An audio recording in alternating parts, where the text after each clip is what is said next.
Isang mapagpalang araw sa ating lahat at tayo muling magbabalik sa pag-aaral ng salita ng Panginoon at tayo po ay nasa ika-4 na kabanata na ng ikalawang aklat ng Lumang Tipan. Ito ay ang aklat ng Genesis. Subalit bago po tayo magpatuloy, tayo po muna yung dumulog sa isang panalangin. Ama naming Diyos, makapangyarihan sa lahat, hindi kami po lumalapit sa inyong biyaya, Panginoon. Dalangin po namin, Lord, buksan mo ang aming kaisipan, ang aming spiritual eyes, ang aming spiritual ears, upang lubos ka naming maunawaan.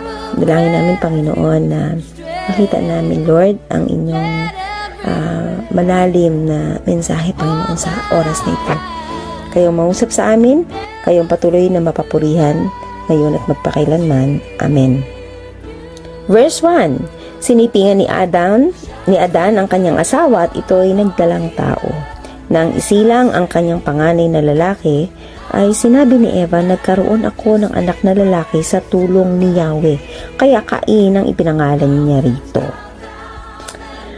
Ang salitang sinipingan, ito yung first mention, no, sa word na siping or sex sa English, kung saan ay makikita po natin na ito po ay ginagawa ng mag-asawa.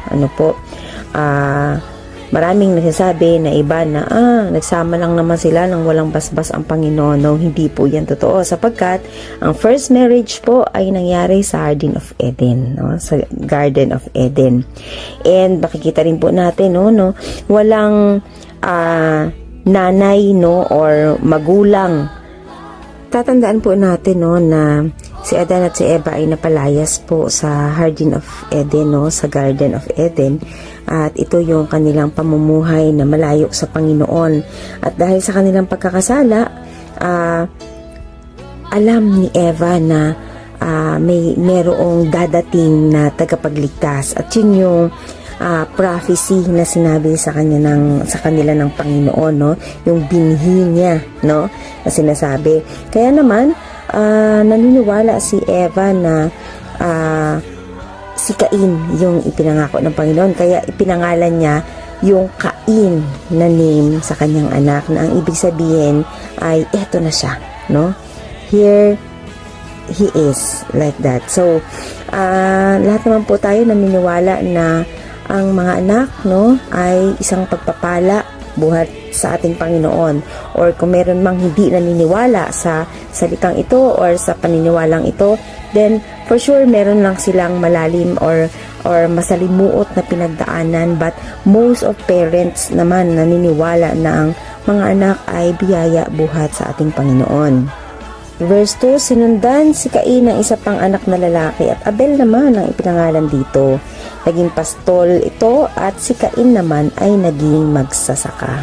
Dito makikita natin, no, ang kauna-unahan palang mga trabaho, no, noon ay kagaya niyan, meron tayong farmer at saka meron tayong shepherd. Ayan.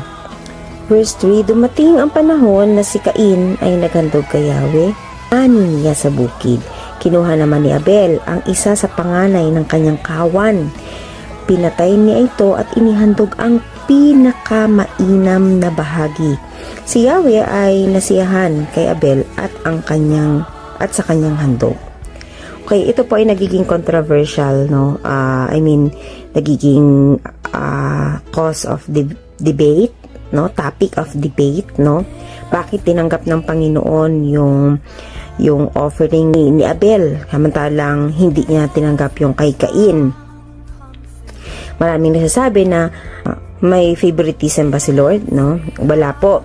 Kasi kung mababasa po natin dito, napaka-specific po ng description, no, dun sa kanilang offering. Yung kay Cain, naghandog siya ng ani niya sa bukid sa Panginoon. Simpleng ani. Hindi natin alam kung yung ani na ini-offer niya kay Lord is kung ano lang yung makuha niya, 'di ba? Or kung yun ba ay unang ani, or kung yun ba ay pinakamainam na ani, or kung yun ba ay leftover na ani, walang specific na description po, no? Pero hindi po dito tinutukoy na kapag ang inoffer ko pala kay Lord ay mga grains, no, or food or ganito, ay hindi pala niya yan tatanggapin. Hindi po ganon. Kasi that time, sa pagbinasa natin ang Leviticus, even the grains, no, ay tinatanggap po yan ng Panginoon.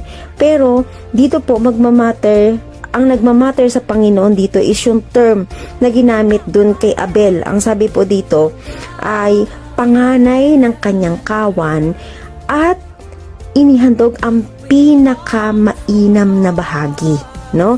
So, let's assume na yung sinunog talaga ni Abel, no? Yun yung pinaka dahil yung panganay, no? Pinaka the best, at nandun yung mga fats, no? Kasi yung fats na nasusunog, it's ano yun yung sweet aroma, yung kumbaga yung idinadala nito sa Panginoon. So, in short, pinakamainam. Kumbaga po dito makikita natin, no, yung ating mga handog sa Panginoon, hindi siya nakatingin sa kung ano yung ihahandog natin. I mean, kung halaga man yan, hindi siya nakatingin sa value or sa amount, no? Sa halip, nakatingin po siya sa kung paano natin to inihahandog, paano natin to ibinibigay sa Kanya, at ano yung laman ng puso natin, no? Talagang sa faith natin nakasalalay yung paano tinatanggap ng Panginoon yung mga bagay na ini-offer natin sa Kanya. Maging ito ay ating mga talent, o tayo ba, nagbibigay ba tayo ng talent for God's glory, or para mas makilala lang tayo, or para mas hangaan tayo, palakpakan tayo, or kung tayo may naghahandog ng salapi, para ba ipakita sa iba na malaki tayo magbigay, or binibigay natin to kasi kinikilala natin na ang source ng lahat ng ito ay ang ating Panginoon. So, heart really matters talaga sa harapan ng Panginoon. And, though may factor din naman, no, na kasi yung time nito, may blood, may shedding of blood, may fats. Yung fats kasi nagsisimbolize siya ng strength, no? Ibig sabihin, once na yung ibinigay, no, yung kagaya ng binigay po ni Abel, yung fat sa Panginoon, nagsisimbolize po siya ng stored strength, no, ng hayop or ng tao. Tayo din gano'n, no? Meron ba tayong mga nire-reserve na lakas para sa Panginoon na ating ini-offer, or baka naman na nag-offer lang tayo ng ating sarili sa Panginoon kapag may time na lang tayo, yung mga excess time na wala akong trabaho ngayon, so I'd rather to go to the church, no, kasi yun lang yung time ko, or talagang pinaglalaanan mo ng time yung pagpunta sa church, or para maglingkod, or para magsamba, para mag-alay sa Panginoon. So, ano po talaga, napakahalaga na sa ating pag-aalay sa Panginoon, ibinibigay natin yung pinaka-the best. Verse 5, ngunit hindi niya kinalugdan si Cain at ang kanyang handog, or ang handog nito. Dahil dito, hindi may larawan ang mukha ni Cain sa tindi ng galit. Kaya't sinabi ni Yahweh, ano ay kinagagalit mo, Cain? Bakit ganyan ang mukha mo? Kung mabuti ang ginawa mo, dapat kang magsaya. Kung masama naman, ang kasalanan ay tulad ng mabangis na hayop na laging nag-aabang upang lapain ka. Nais nitong pagharian ka, kaya't kailangan mapaglabanan mo ito. Dito po makikita natin na alam naman talaga ng tao kung best or hindi yung kanyang binigay, no? Alam din ng tao kung kalugod-lugod sa Panginoon or hindi ang kanyang ginagawa. So, dito talaga makikita natin ang ganda nung sinabi ng Panginoon. Sabi sa kanya, ang kasalanan ay tulad, sabi niya dito, ang kasalanan ay tulad ng mabangis na hayop na laging nag-aabang upang lapain ka. Totoo po yun. Kung mapapansin po natin, once na meron tayong kasalanan, parang nandyan lahat yung takot sa atin, no? Hindi tayo mapakali. Tapos, yung konting reaction lang ng tao sa paligid natin, feeling natin, tayo na yung pinag-uusapan, or tayo na yung hinuhusgahan, which is napatingin lang naman sila. So, ganun po yung kasalanan. Kaya ang dapat talaga sa kasalanan, hindi siya itinatago, hindi rin siya ipinaglalaban, dapat po talaga sa kanya sinusuko. Okay?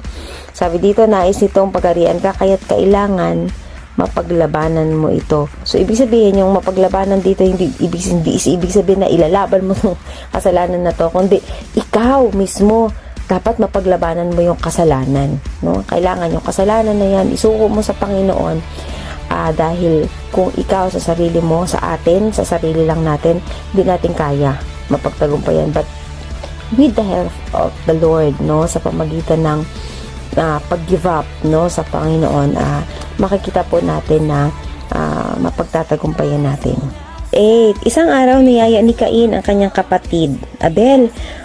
Pumunta tayo sa bukid. Sumama naman ito, ngunit pagdating nila sa bukid ay pinatay ni Cain si Abel. So, sabi ko nga po kanina at lagi kong sinasabi, yung kasalanan talaga, 'di ba, even yung paalala ng Panginoon sa kanya na yung kasalanan tulad ng mabangis na habon na lagi siyang nag-aabang upang lapain ka. So, tayo, yung kasalanan once na hindi natin na-isettle yan kay Lord, nanganganak talaga siya. So, from being disappointed, no, si Cain na hindi tinanggap ng Panginoon yung kanyang offering, nagkaroon sila ng jealousy, no, hanggang sa pinatay niya yung kanyang kapatid. Nakikita po ba natin dito yung tao na malayo sa Panginoon na kapag siya ay hindi niya na-meet yung hinihingi sa kanya, ang tendency, yung tao na nakakagawa noon, yun yung kanyang pinagbabalingan. Same po sa nangyari dito kay Cain at kay Abel.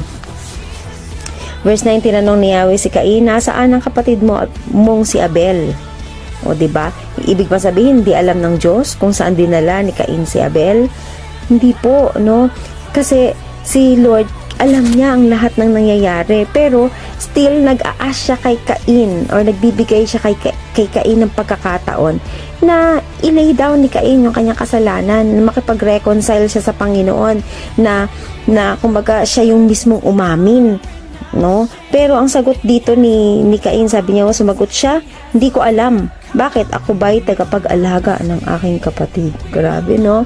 Yung rebellion na kay Cain, no? Makikita natin po na ganito yung mga mga taong walang tamang relasyon sa Panginoon. Kapag sila ay nako-question, pag sila ay napupuna, no? Ang dali nilang, sa halip na magsisi, ang dali nilang gumawa ng sagot na taliwas doon sa hinihingi, no? Kasi kung sa tutuusin po, yung moment na yun, pwede siyang mag-repent, no? Pwede siyang humingi ng tawad sa Panginoon at talagang isuko yung kanyang sarili, no? Pwede siyang humingi ng tawad sa ating Diyos. Pero sa halip talaga, ito na makikita natin sa kanya, nandun yung pagmamalaki, no? Yung galit, let's say yung galit na mararamdaman mo po kay Cain. Verse 10, sabi dito, sinabi ni Yahweh, Cain, ano itong ginawa mo? Sumisigaw sa akin mula sa lupa ang dugo ng iyong kapatid at humihingi ng katarungan. Alam niyo po, hindi ibig sabihin na walang nakakita or walang nakakaalam doon sa sinapit mo, no, ay magiging lingid na yan, no, sa mata ng Panginoon. No, actually dito nga yung kay Abel, 'di ba, sumisigaw ang kanyang dugo, no, ng hustisya. So tayo po, wag tayong matakot kung dumadating sa punto ng buhay natin na parang unfair. Bakit ganito? Bakit ako nasasaktan ng ganito? Bakit nila ako sinasaktan ng ganito? Na parang ako yung mali sa lahat, no? Wala pong maililihim sa Panginoon, no? Ano man yung sitwasyon mo, may nakakakita man or wala, sa dinadanas mo, no, sa pang-aapi na dinadanas mo, sa mga ginagawa ng iba sa'yo, no, laging alam ng Panginoon, at si Lord, siya pa rin yung tapat kong humatol, no, at siya pa rin yung sisingil ng hustisya para sa'yo.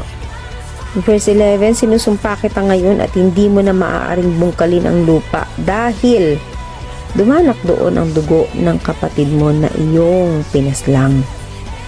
At makikita po natin, no, dahil farmer si Cain, parang napakahirap para sa kanya ngayon na makarecover kasi bilang farmer, bubungkalin mo yung lupa.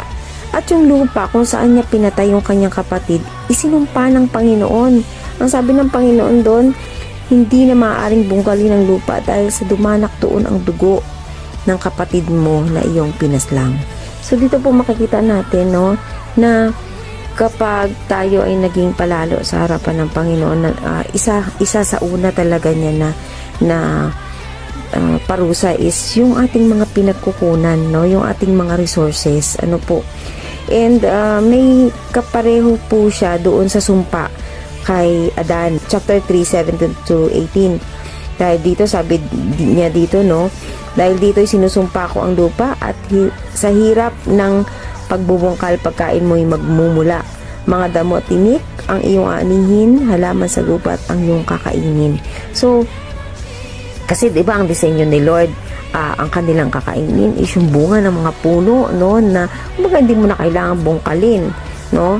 Tapos, kung may mga halaman man, nandoon lang, no. Pero dito sabi niya, damo at tinik ang iyong aanihin.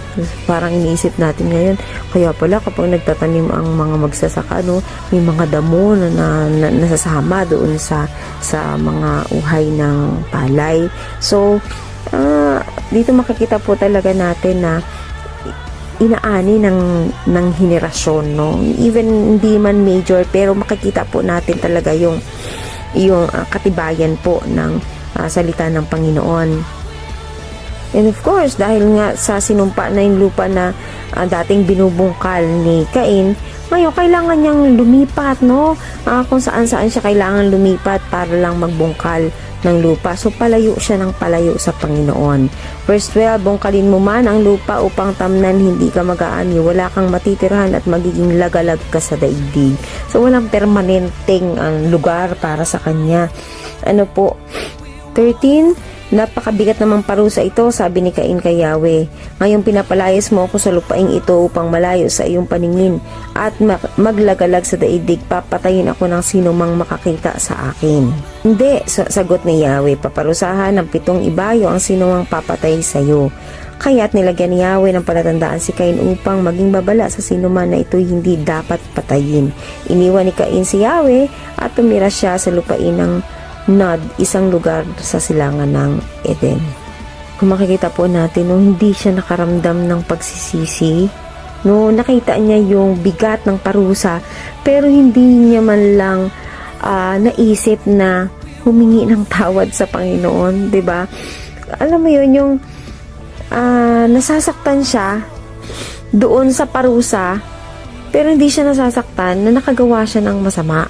No, ito yung nakakalungkot minsan sa ating mga tao, no, sa ating mga mapakrisyan man or hindi, na pag tayo nakakagawa ng kasalanan, mas nagmamatter sa atin yung sakit kasi napapahiya tayo, nahuhusgahan tayo, pero yung sakit na isipin na, nagkasala ako sa Panginoon, nasaktan ko yung damdamin ni Lord, parang hindi yun first priority ng tao. Ano po, nakakalungkot isipin na sa kabila ng naging mahabagin ang Panginoon, na sa halip na lumapit si Cain at humingi ng kapatawaran sa Panginoon, ang kanyang nagiging attitude is parang nasasaktan lang siya kasi mahihirapan siya dun sa consequence ng ginawa niya. Kumbaga, kung magiging okay naman kung di naman siya parurusaan, parang magpapatuloy lang siya dun, no? Kaya minsan yung tao, nag-i-stop sila sa kanilang maling ginagawa kasi nasaktan sila or dahil nahirapan sila. Pero hindi sila umi-stop kasi alam nilang na-offend nila si Lord or alam nila na nasaktan nila si Lord. So, it's, reality, no?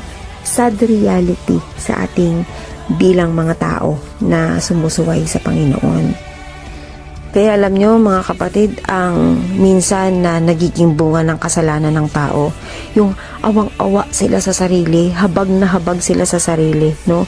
At hindi yung manumbalik sa Panginoon. Sana makita natin po na yung buhay po dito ni Cain ay hindi siya magandang halimbawa sa atin. Ano po, na dapat kapag tayo nagkasala, dapat ang una nating maramdaman is humingi ng tawad. Kasi nasaktan natin si Lord. Hindi yung tatawag tayo kay Lord kasi nahihirapan na tayo o nasasaktan na tayo. No? So, I know na naranasan natin to, no, na parang lumalapit lang tayo kay Lord kasi hirap na tayo, hindi tayo lumalapit sa Kanya kasi kumbaga nakukonsensya tayo sa ating ginawa sa Kanya. Isa rin po sa mapapansin natin dito, yung takot ni Cain, no, na patayin siya ng iba. So ang tanong, may tao pa ba sa mundong iyon bukod kay Cain? Samantalang ang alam lang natin na tao ng time na yon, si Adan, si Eva, si Cain at si Abel. Ano po? Pero bakit parang maraming tao, no, sa labas ng kanilang lugar na sa lugar na kanilang tinitirhan? Ano po?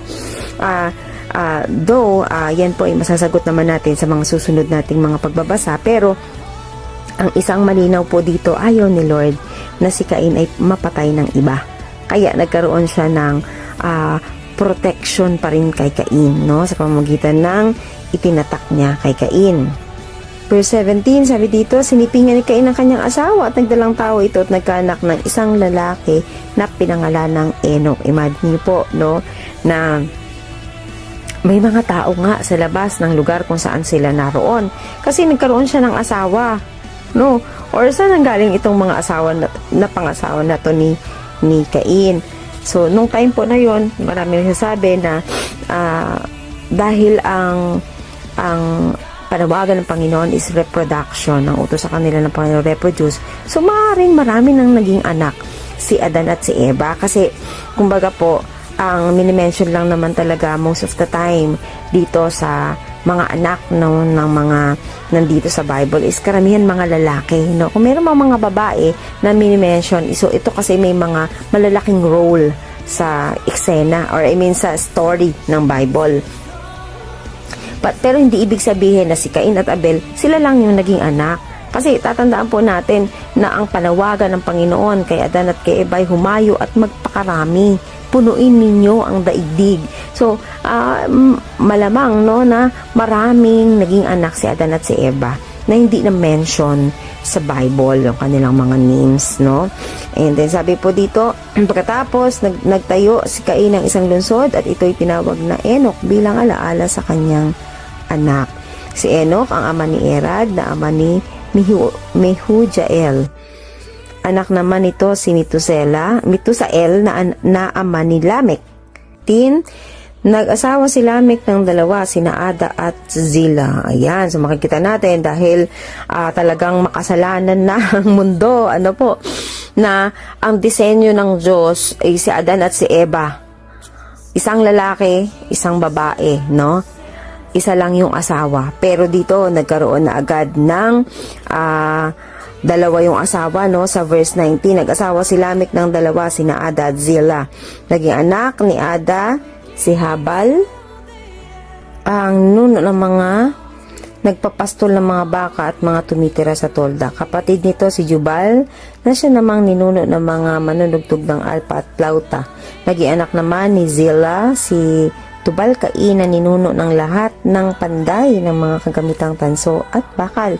Si Tubal-Cain ay may kapatid na babae, si Naama. Sinabi ni Lamech sa dalawa niyang asawa, dinggin ninyo itong aking sasabihin, Ada at Zillah. Mga asawa kong giliw, may pinatay akong isang kabataan sapagkat ako'y kanyang sinugatan. Kung saktan si Cain ng parusang gawad, sa gagawa nito'y 7 patong agad.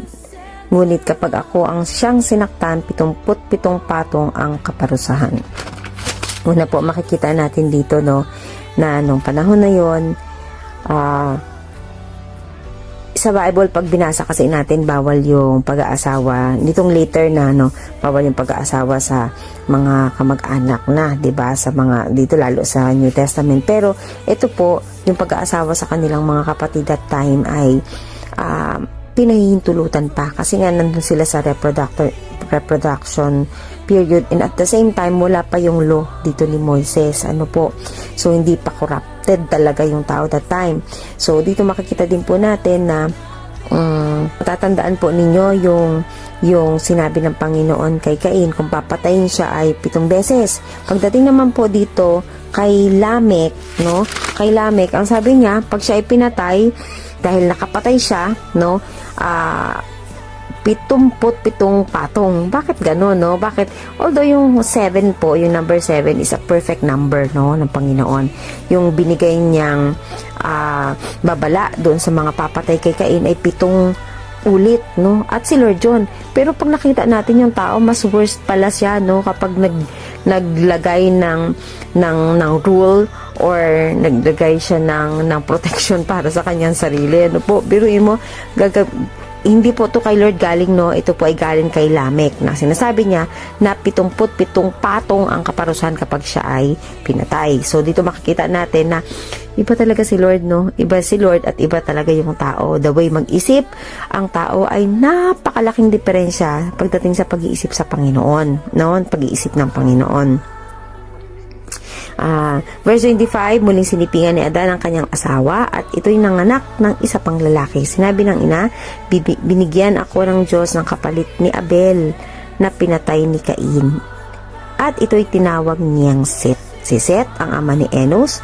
Noon nagsimulang tumawag sa pangalan ni Yahweh ang mga tao sa kanilang pagsamba. At mapapansin po natin, 'di ba, na yung sinabi dito ni Eve, no, yung pinangalanan niya si Seth, no, yung kanyang anak na kapalit ni Abel. No, sabi niya dito, binigyan ako ng Diyos ng kapalit ni Abel na pinatay ni Cain. Ito ay tinawag niyang Seth. So, pwedeng isipin natin dito sa scenario na to, no, na naghihintay si Eve ng yung pangako ng Panginoon. At sa mga susunod na kabanata, makikita po natin yung ganda ng story kung saan ay tatalakayin natin yung buhay po ni Seth. Ano po, at sana po may mga natutunan tayo. Pagpalain po tayo ng ating Panginoon at tanging kay Jesus lang po ang papuri.